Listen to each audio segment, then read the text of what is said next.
আপনাদের কোনো মূল্যই নাই। লন্ডন বৈঠক কেন করলেন? মির্জা ফখরুল যে কতগুলি কথা বললেন, মানে এত চাইল্ডিশ। বিএনপি তো অলরেডি কর্নার হয়ে গেছে। কারচুপি কারা করে? যাদের শক্তি বেশি থাকে। এখন যদি ছাত্র দলের শক্তি বেশি থাকতো তাহলে তার কারচুপি ঠেকাই দিত। এইটার ফ্লো রাকসুতে চাকসুতে যদি পড়ে তাহলে ছাত্র সমাজ কিন্তু একটা অন্যরকম চিন্তা করার সুযোগ করে। তার সাথে যদি ইসলামী ফোর্স মাঠে নামে পিয়ার পদ্ধতির দাবি নিয়ে কোনো সংগঠন এই মুহূর্তে বাংলাদেশের রাজনীতিতে যদি থেকে থাকে, that's Jamaat-e Islam. Very straightforward. ওদের গুপ্ত সংগঠন কেন হবে? আগামী জাতীয় নির্বাচনে জামাত ইসলামীর বিজয়ের পর বিএনপি কি বলবে, বিএনপি তাও ঠিক করে ফেলেছে। এর অর্থ হচ্ছে বিএনপি মোটামুটি নিশ্চিত যে আগামী নির্বাচনে জামাত ইসলামী জিতবে। আসসালামু আলাইকুম প্রিয় দর্শক শ্রোতা, আশা করি সবাই ভালো আছেন। নতুন একটি ভিডিওতে সবাইকে স্বাগতম। বাংলাদেশের রাজনৈতিক প্রেক্ষাপট নিয়ে এবং এই সময়কার সকল প্রকার তথ্য নিয়ে ভিডিওর শুরুতেই বেশ কিছু ভিডিওর অংশ বিশেষ আপনারা দেখেছেন। মূলত আজকের এই ভিডিওটিতে সেই সকল ভিডিওর বিস্তারিত আলোচনা দেখতে পারবেন।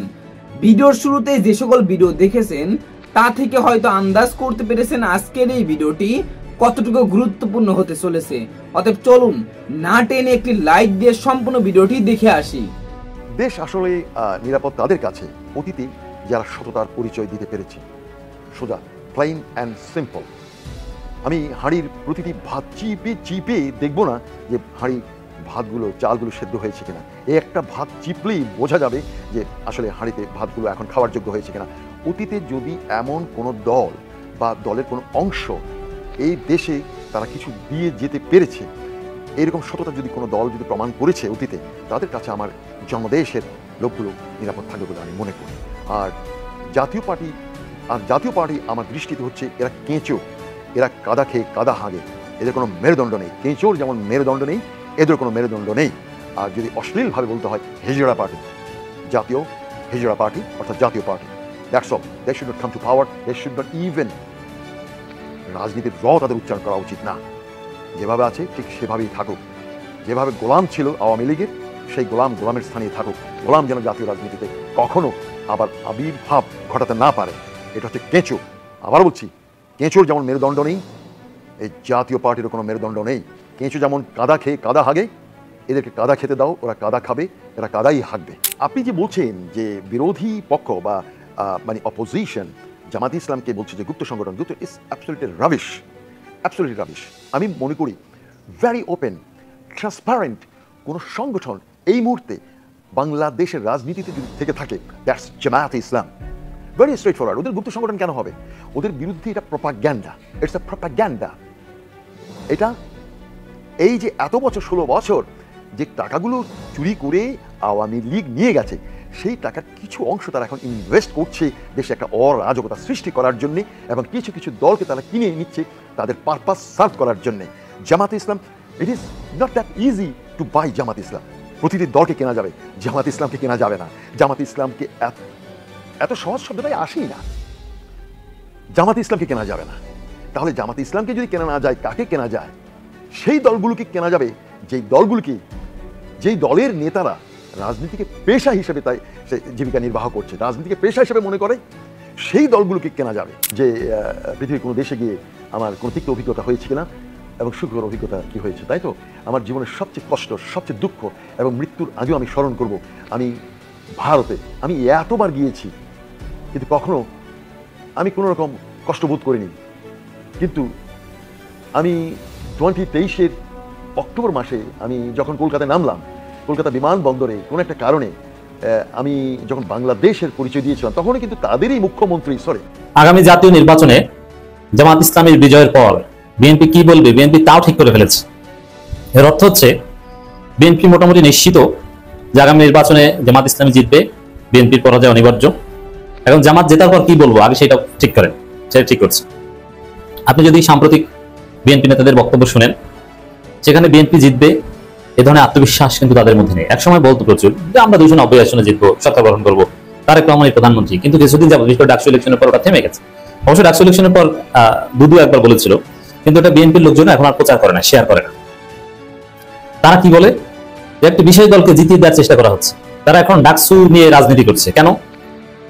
আসলে বিএনপির যে জনপ্রিয়তা নাই, তাদের ভোটার যে শেষ, তাদের ভোটাররা যে জামাতে গিয়েছে, এটা দেখার পর তারা নির্বাচনকে বিতর্কিত করা ছাড়া, নির্বাচনকে গালি দেওয়া ছাড়া আর কোনো উপায় দেখছে না। রুহুল কবির রিজভী ওইটাই বলছেন যে একটা বিশেষ দলকে জিতিয়ে দেওয়ার চেষ্টা করা হচ্ছে, এটা কিন্তু আমরা মানবো না। দর্শক, ফ্যাসিবাদের সঙ্গে আঘাতকারীরা আন্দোলন করছে গয়েশ্বর।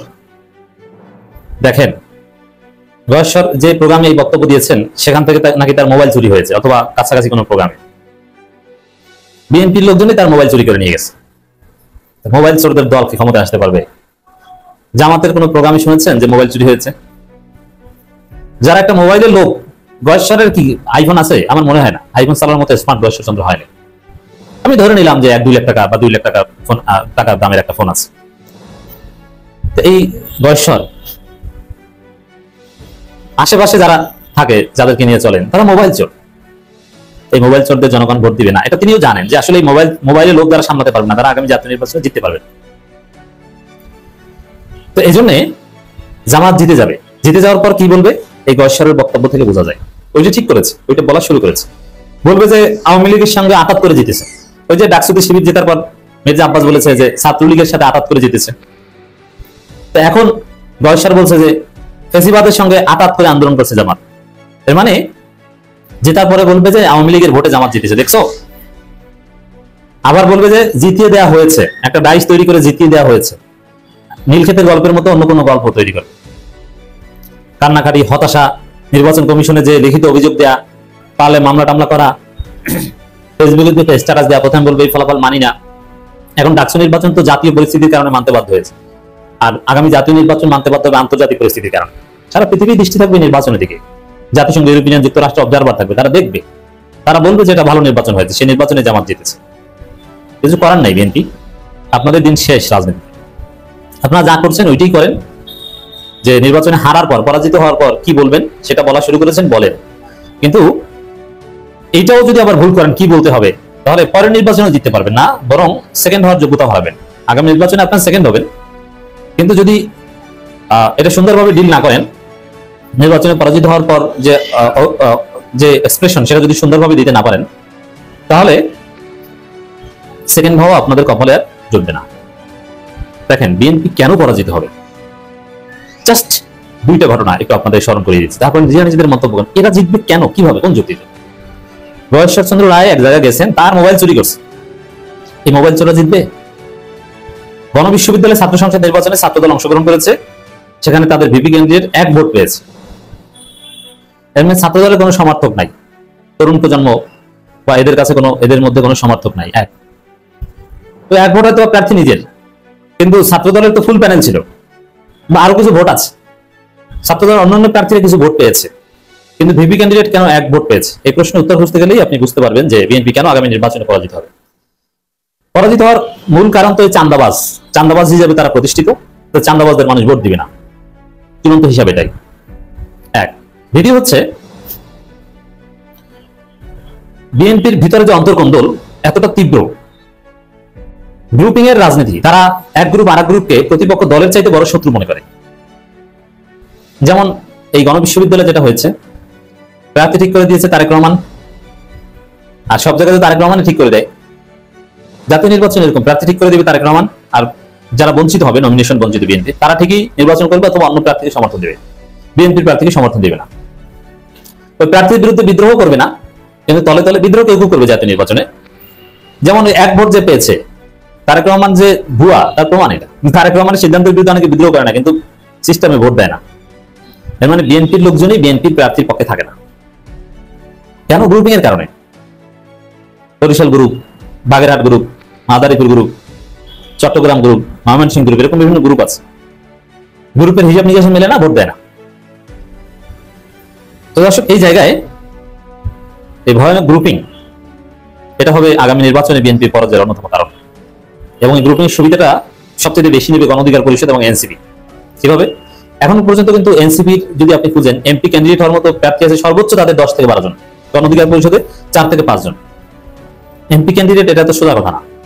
সেই জায়গায় গণ অধিকার পরিষদ, এনসিপি যদি এক হয় বা আলাদা থাকে, যাই হোক না কেন, তারা যেটা করবে, বিএনপির হেভিওয়েট প্রার্থী যারা মনোনয়ন বঞ্চিত, তাদেরকে প্রস্তাব দেবে যে আমাদের দলে যোগ দেন, আমরা আপনাকে নমিনেশন দিয়ে দিচ্ছি। আর বিএনপির হেভিওয়েট প্রার্থী যিনি মনোনয়ন বঞ্চিত, তার অবশ্যই ভোট আছে, সক্ষমতা আছে, যোগ্যতা আছে এবং জনবল আছে, সব কেন্দ্রে এজেন্ট দিতে পারবেন। আর জাতীয় রাজনৈতিক দল হিসেবে এনসিপি গণ অধিকার পরিষদের একটা হাইপ আছে, ওই অফার খুব সহজে লুফে নেবে। তখন বিএনপির ভোটের একটা বড় অংশ ওই বিদ্রোহী এবং নতুন এনসিপি যিনি হবেন তার পক্ষে চলে যাবে। এই ফাঁকে জিতে যাবে জামাত, কিন্তু ঘটনাটা এইভাবে ঘটবে। তারপরে পরাজিত হওয়ার পর তারা বলবে যে একটি বিশেষ দলকে জিতিয়ে দিয়েছে। আমি আশা করছি সম্পূর্ণ ভিডিওটি দেখেছেন এবং এই ভিডিওর সাপেক্ষে আপনার কি মতামত অবশ্যই কমেন্ট বক্সে জানিয়ে যাবেন। ভিডিওটি ভালো লেগে থাকলে শেয়ার করতে ভুলবেন না। আমাদের এই চ্যানেলে নতুন হয়ে থাকলে চ্যানেলটি সাবস্ক্রাইব করে চ্যানেলের পাশে থাকবেন। আর যারা ইতিমধ্যে চ্যানেলটি সাবস্ক্রাইব করেছেন তাদেরকে অসংখ্য ধন্যবাদ। দেখা হবে নতুন কোনো ভিডিও নিয়ে, ততক্ষণ সবাই সুস্থ থাকবেন। আল্লাহ হাফেজ।